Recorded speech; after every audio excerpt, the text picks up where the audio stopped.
one reason that I love this one is you can use it for snacks or you can use it for meals, and we'll talk a little bit more about that when the recipe's done.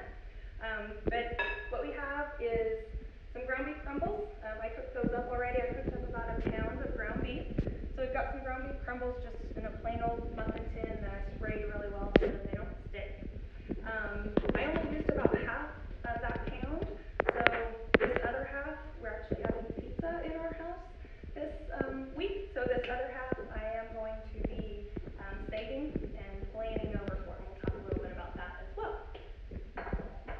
So we've got our beef in our muffin tin. We have a dozen eggs that I've whisked up. Another great thing about this recipe is you can really mix and match whatever you like. We like the beef. Here today I've got some sauteed onions and bell peppers as well as some garlic. That's just kind of the veggies that we like, but you could add tomatoes, you could add spinach, anything that you all like. So we add those to our eggs. And then we've also got some sharp cheddar cheese. Same with the cheese, whatever you guys like, whatever your family likes, use that up. We really like sharp cheddar in our house, so we're going to add that. I actually need like a splash of milk or cream. I have cream here because that's just what I have. Then we'll stir in some salt and pepper too. You'll get some salt from the cheese, so you don't need a ton, but you might need a little bit of flavor in there.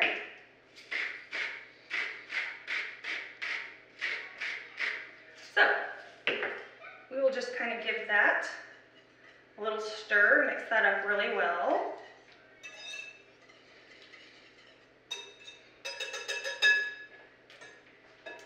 Toss that whisk in the sink, wash later. And then we are going to fill our muffin tins. So just about a third of a cup of the egg mixture into each of those muffin tins should be about enough. You don't want to fill them all the way full. Depending on how many crumbles you have in there, you may need a little less than a third of a cup. If you fill them all the way full, it won't hurt anything, but you'll get very fluffy egg muffins. So I'm filling these, I should mention. We have Zephyr's CEO and co-founder behind the video camera tonight. He also happens to be my husband, so I chose a couple of recipes that he really enjoys. He'll also be moderating questions. So if anybody has any questions, send them in. There we go. If you have a little bit of egg mixture left over, that's no big deal. We'll scramble that up later.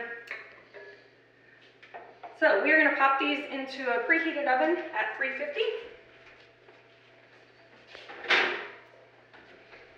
And they'll take about 15 to 20 minutes to bake. I'm going to set it for 15 so we can check them. Oops. You want them to be kind of a golden brown, and you want a toothpick or a knife to come out of the center clean. So while those are cooking, we're going to... Oh, we have a question. Did you add any seasoning to the beef for the egg cups? I added a little bit of salt and pepper. So the other great thing about these egg cups is you can really season them however you like. I kept it pretty simple tonight because my daughter is going to be eating these. We also do taco seasoning a lot in these particular egg cups. If you want to do kind of like a steak and egg feel, you could do some steak seasoning in there instead. But really you can season it up with whatever. You could also use garlic powder, a little bit of onion powder. Just kind of pick the flavor profile that your family likes. Do they freeze well? They do freeze well. That's one of the great things that I love about them. So I did mention you could use these as meals or as snacks. So they're great to make up a big batch. You can make more than 12 at a time if you'd like, and then you can freeze them. So we pull them out for breakfast. If we need a quick snack on the go, if I need a snack after I've run, I'll grab them. It's a great kind of recovery snack as well. And then again, you can have it for breakfast, you can have them for lunch, and then if you're having dinner, you can pull them out at dinner time as well. So once you've frozen them, I usually freeze them in storage bags or freezer bags, or you can freeze them in glassware, whatever your kind of food storage system of choice is. Pop them in the microwave for about 45 seconds.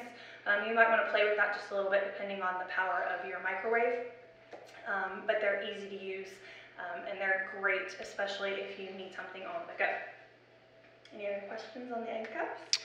Best way to reheat them? Back in the oven, microwave? We pop them in the microwave just because usually we need something fast. So we pop them in the microwave again about 45 seconds, but you want to kind of watch it a little bit depending on the power of your microwave. You can pop them back in the oven too, just kind of whatever you happen to have time for. You just want to kind of warm them up, warm them through, and they're a great snack or a great meal option. All right, thanks for the questions, guys. So let's talk a little bit about meal planning in general. I've gotten this question a lot as a dietitian. How do I avoid that quarantine 15? We're all at home more. We have easier access to food. Maybe we're grazing as we go through the kitchen. And what I usually tell folks, number one, is to be prepared. So meal planning really is an effective tool, an effective strategy to help you out. So make sure that you are prepared. So one of the things that I like to start with, especially when things are a little bit crazy, is to take stock of what I have. So I will check out my pantry, I'll check out what spices I have, I'll check out what I have in the freezer, I'll check out what I have in the refrigerator. So just kind of get a good feel of things that I have, whether it's something I need to use up or something that I'll know I'll have as an ingredient. So figure out what you've got. And then this one, really make time for meal planning. I've been doing meal planning for a lot of years now, and it works best when I sit down. It happens to be Sunday afternoons for our family, but set aside that time during the week when you can really sit down and focus on what that meal plan looks like. The other tool that you'll want to have when you're meal planning is your calendar. Maybe you don't have sports practices right now in particular, but maybe your child has a Zoom class meeting, or maybe you have a class online that you'd like to take while we're in this quarantine. So get your calendar and figure out what you have going on for the day and use that. So if you have something going on on one evening, make sure that you don't pick a really complicated recipe or a really complicated dish to try out that night. So really utilize that calendar. And of course, plan your breakfast, your lunch, your dinner, but I also do encourage folks to plan their snacks. So it doesn't have to be anything really complicated, just kind of what is your family like, what do you like that you can grab quickly. So use your calendar, figure out what that meal plan looks like, figure out what your family's likes are, and then just sit down and write it out, write out what it is that you've got. So, once you've set aside that time, once you've made your meal plan, then do your list. Then it's grocery shopping, or if you do pickup, or if you do delivery, whatever it is that you're doing for your grocery shopping right now. But shop from that list that you make from your meal plan. That really helps with those impulse buys and not having some of those crazy snacky foods in the house that maybe you don't want to grab right now. Plan for leftovers. Especially with our family, we're just a family of 3, and that third person is a 4-year-old, so she doesn't eat very much. So make sure that you plan for those leftovers. Whether it is tacos one night and you know that you're going to use those up the next day for lunch. But plan leftovers into your meal plan. Prep for multiple meals at a time. So again, whether that's planning for those leftovers, prepping those for the same week, or if you're cooking and freezing, set aside, just like you've set aside that time to plan, set aside that time to prep as well. So get some of that meal prep done, think about what you're doing, plan overs for the week, and then you can cook up casseroles, you can cook up soups, you can cook up stews, and you can use those. You can freeze those and then use those in your meal plan over time. We cook a lot of beef crumbles, so I'll cook up a big giant batch of beef crumbles and we season them with Italian seasoning. We leave them plain to use them in things like scrambled eggs. We'll season them with taco seasoning. We eat a lot of tacos in this house. And so it's just an easy way to get more bang for your buck if you're thinking ahead to what else you might use something for. It saves a lot of time. Use your frozen produce. Some produce may be difficult to get right now. I get a lot of questions about frozen produce. It is really just as nutritious as the fresh stuff, sometimes more so because it's picked when it's at its peak ripeness and then flash frozen right from there. So use those frozen veggies, use those frozen fruits if you're having a hard time finding fresh produce right now. And again, plan those snacks. Some other things to think about, do what prep you can when you get home from the grocery store. So whether that's chopping veggies or putting veggies out or cooking up a big batch of beef crumbles, do what you can when you get home from the grocery store. The only thing that you don't want to wash and prep ahead of time is fresh berries, because they don't tend to save very well. So, you know, don't wash your strawberries and put them away as soon as you get home, because they'll tend to mold a little bit more quickly. Put your meal plan where everybody can see it. So you can't see it, it's around the corner in our kitchen, but I write down our meal plan on a big whiteboard. That way, if my husband comes home and wants to know what's for dinner, he can see it right there. Or my daughter can't read yet, but I still point to things on the meal plan and show her what we're gonna have for dinner. So put it where people can see it. And then one thing about meal planning, especially right now, you know, I have a full-time job. I do have a kiddo at home with me right now, so life's a little bit crazier than normal. So when you're going through those crazy times, give yourself some grace. Make sure that your plan is really simple. You know, come home, bake up a bunch of chicken breasts. Come home, cook up a bunch of ground beef that you can just pull out of the refrigerator, season up however you're going to use it, and just, you know, use that for your dinner. The other thing that I did, again, I like meal planning. I do it a lot. But with so much going on at the beginning of this, what I did was I just went to the grocery store. I bought several different kinds of protein, a whole bunch of different kinds of fruits and vegetables, a couple of side items, and then I wrote it out on my whiteboard. I didn't write it out in a meal plan. I just took stock of what I had and sectioned it out by proteins, fruits, veggies, and then grain items. And then I just mixed and matched. So whatever I felt like at the end of the day, whatever I had the capacity to do, I just grabbed a protein, a fruit, or a veggie, and that's how I meal planned at the beginning of this. So, the other thing that I'll encourage you to do, you know, we do have more time at home right now. It is a great time to play, a great time to experiment in the kitchen. For us, I can say, you know, on a Tuesday night, on a Monday night, it's not the best time to experiment. So that's fantastic if you're looking for new recipes. Choose evenings or choose times of the day when you know that you have time to really enjoy creating that recipe. And when you know life is crazy, when you know an evening's crazy, keep it simple. So, our egg cups have about 5 minutes left. Do we have any questions on meal planning in general, either from before or right now? We've had one. Do you have a favorite website for ideas or inspiration? Oh goodness, there's so many. Honestly, I just Google because there's so many great blogs out there. There's so many, you know, All Recipes has every recipe you could possibly think of. There's a couple of different blogs. The Kitchen's a good one. But honestly, I Google what it is that I'm looking for. You know, if I want a ground beef recipe, I'll Google ground beef. If I want, you know, quick snacks, I'll Google quick snacks, and you'll get a whole host of options to choose from. But I do default to All Recipes quite a bit. How do you make sure what you're prepping is as nutritious as possible? That is a great question. So in our house, we keep it pretty simple, and we'll talk a little bit about this with snacks as well, but you know, I just kind of, those basic food groups that we all learned when we were younger, those are really our nutrient-dense food groups. So that is pretty much what I default to. I make sure that I have a lean protein of some sort, whether that's chicken or lean pork chops or ground beef. I'll make sure that, you know, we always have bell peppers on hand, we always have broccoli on hand, carrots, asparagus. You know, I always just make sure I have several veggies on hand, make sure I have several fruits on hand, and just kind of mix and match those. So if you're really pulling those quality ingredients, you know, you're going to make sure that you're filling up on those nutrient-dense foods.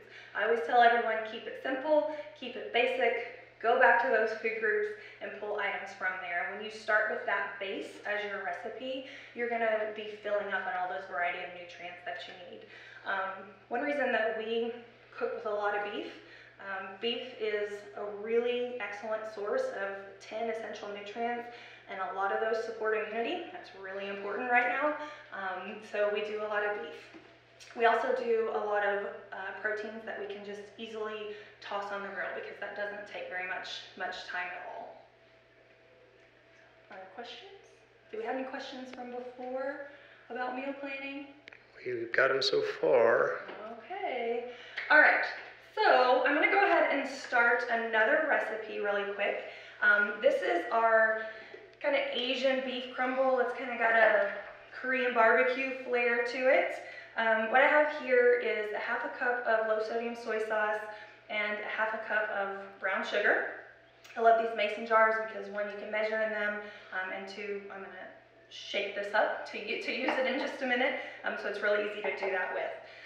So with this recipe, probably the hardest thing about this recipe is grating 2 tablespoons of fresh ginger, but it is well worth it. It adds a lot of flavor to your dishes. So we've got our soy sauce, we've got our brown sugar, we've got our fresh ginger. Now, if you don't have fresh ginger, you don't have access to fresh ginger, you can definitely use ground ginger, which the conversion is about 1/4 teaspoon ground ginger to 1 tablespoon of fresh ginger, because ground ginger is a lot more concentrated, so you don't want to use too much. I also have here a tablespoon of sesame oil. Again, don't stress if you don't have sesame oil. You can use any light oil like vegetable oil or olive oil. Any nut oil also will work, kind of gives that nuttiness. And then I have red pepper flakes also. You can use about 1/2 teaspoon to 1 teaspoon of red pepper flakes, however spicy it is that you or your family like it. So we pop that into that mason jar and give it a good shake. Alright, so then we're going to work on cooking our ground beef. Just over medium heat, melt a little bit of butter, because we're going to saute up some garlic to start with. There's not very many ingredients in this recipe, but there is a lot of garlic and a lot of ginger, which gives you a lot of flavor. So we'll let that garlic just saute for about a minute or so, just so it kind of starts to get fragrant.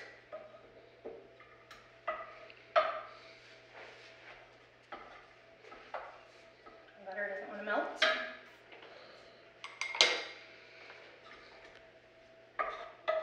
We'll get this started and then we'll talk a little bit about some snacking tips during this time. Snacks are a big one right now.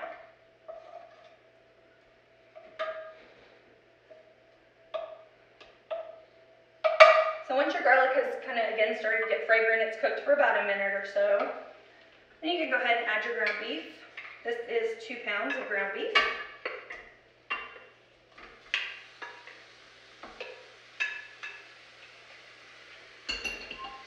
Get that going, we'll let that cook a little bit.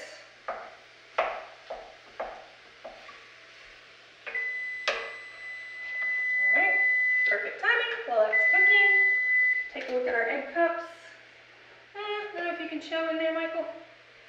They're not quite brown enough, so we're going to let them go about 3 more minutes. We've had a question a couple of times. Is one cooking method over another better for keeping the nutrients in vegetables? Ooh, that's a great question.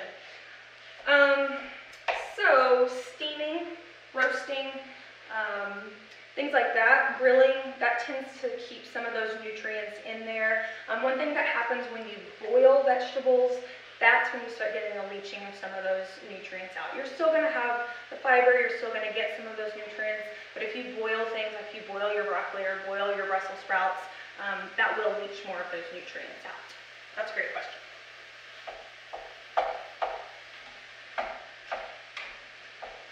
Alright, so while this cooks up, let's talk about snacking for a minute. I feel like as dietitians, this is probably one of our #1 questions that we get is it bad to snack? And I always say no, it's not bad to snack. The great thing about snacking is it's going to help tide you over. It's going to give you the fuel that you need. It's going to keep you fuller till your next meal. Because a lot of times what will happen is we think, oh, we shouldn't snack between lunch and dinner. We don't eat anything, we get to dinner, and then we are ravenously hungry and we tend to overeat. So snacking really helps with that. So snacking is a good thing. You know, as with anything, you want to make sure that you're choosing nutrient-dense snacks. You want to make sure that you're choosing snacks that, again, are going to fill you up. And those, I go back to the food groups again. You know, those protein products, those dairy products, fruits, veggies, whole grain items, those are the things that are going to fill you up. One example I always use with kids is they say, well, I want to snack on juice or soda and some potato chips. And so I have them think back to the last time that they did that, or adults too. And if you do think back to that, in about 30 minutes, you're hungry again. Because those snacks were not nutrient dense, they weren't nutrient rich, and so they didn't really fill you up. So we want to pick those nutrient rich foods. So again, mix and match. We do a lot of cheese sticks and clementine oranges in our house right now. Again, we have a 4-year-old. Apples and peanut butter and whole grain crackers. Get these crumbles stirred up.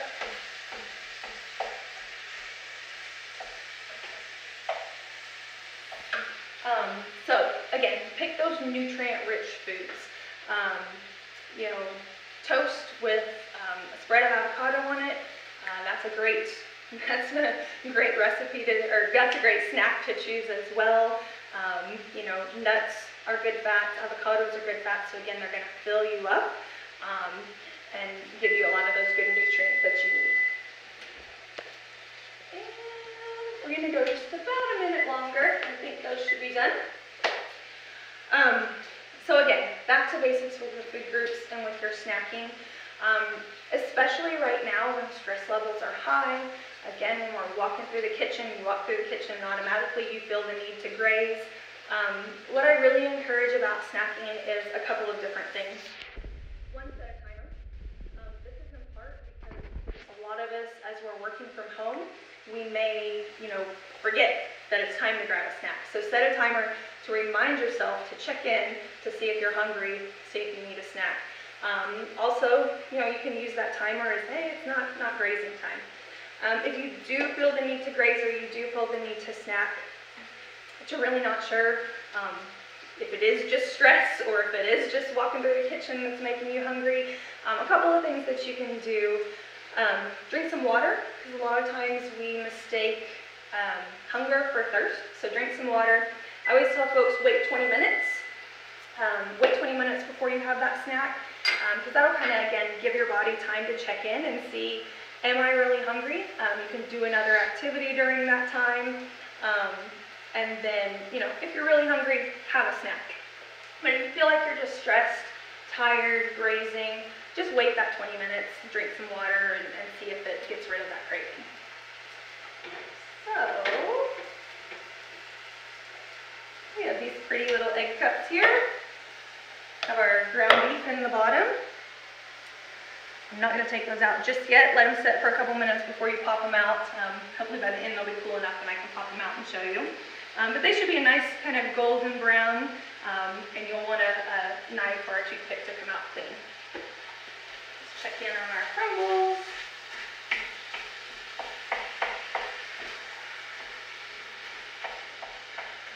So again, we kind of talked about how we can use these egg cups as snacks. They can just be a straight up snack. They can be something that you try out after a workout as a recovery, and then of course you can use them for meals on the go or just meals at home. You may be wondering how you're going to use Asian crumbles with a flair for your snacks, but these are so flavorful, and you can just pair them with some carrot sticks. You can pair them with some bell peppers. I have some pretty butter lettuce here, so you can make lettuce wraps. You can use plain iceberg lettuce to make those lettuce wraps. Just fill crumbles and a few of your veggies of your choice. We did bento boxes a couple of weeks ago, so you can do that. I've also got some meal prep containers here. So you can have these and just create a rice bowl or a noodle bowl. They're really versatile. They keep in the refrigerator for about a week or so. And then again, you can freeze these also. You can freeze them in individual portions and just pull them out as you need them, depending on what works for you or what works for your family. So, do we have any other questions? Is the dog hungry? The dog is probably hungry. The dog can smell the ground beef cooking. So, you know, she usually comes around to check out what's going on. Surprisingly, the 4-year-old has not come down yet.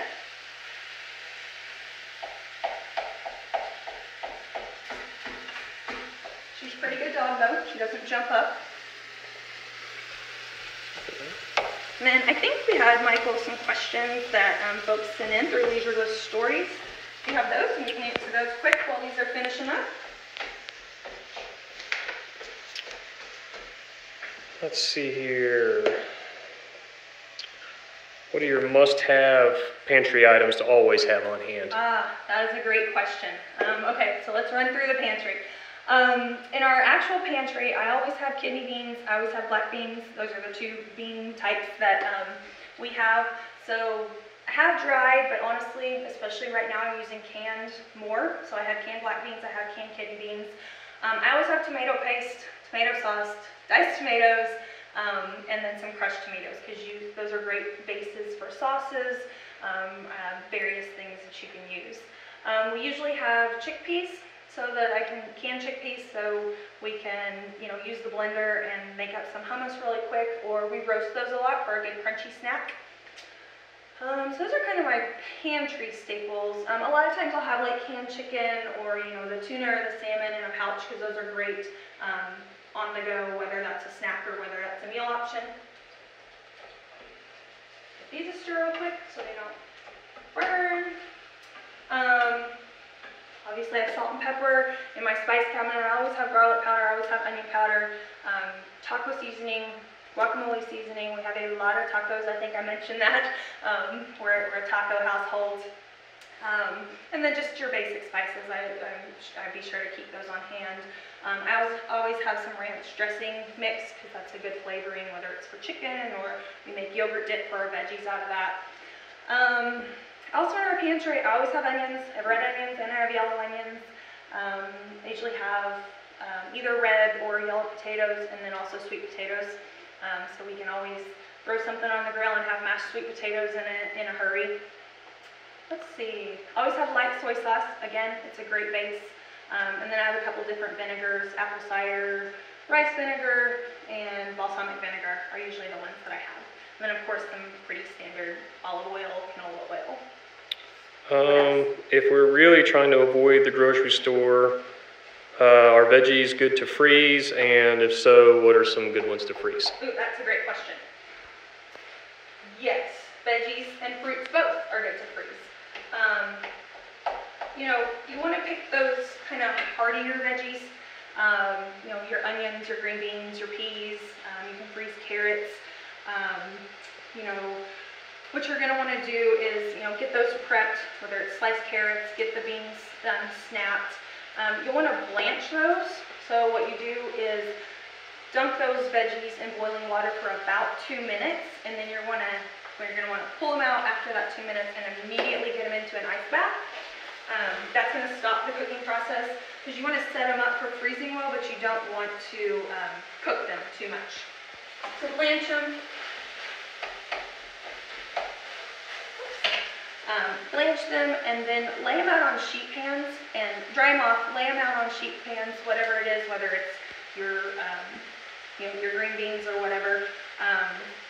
Lay it out on that sheet pan and let them freeze separately, so you don't just get this giant clump in there. And then you can portion them out into your storage bags or your glassware or whatever it is that you're going to freeze into. I'm going to pause for a minute, talk about the crumbles again. So we've got our sauce that we made. Give it one more shake. Make sure everything's all good and dissolved in there.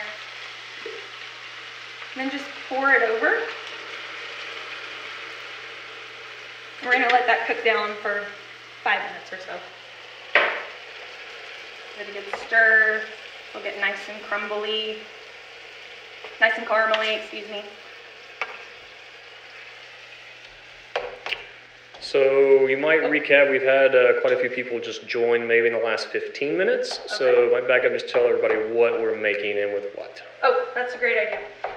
So right now we are making some Asian flavored beef crumbles that you can use in noodle bowls, rice bowls, lettuce wraps, just toss them in with some fruits and veggies. It's kind of got a Korean barbecue flair to it.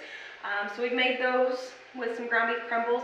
We also had some ground beef crumbles that we put into some egg, like beefy cheesy egg cups, that these can be frozen and then quickly brought back to life in the microwave. So one other quick thing on freezing veggies, you can also freeze tomatoes. You'll want to blanch those as well and peel them, and then again freeze them separately so they're not a big clump, and then put them in your storage containers. You can freeze fruit. Bananas freeze well, berries freeze well. So if you get your hands on some that you really like, peaches freeze well. Again, put them on those sheet pans, put them in those containers. Other questions?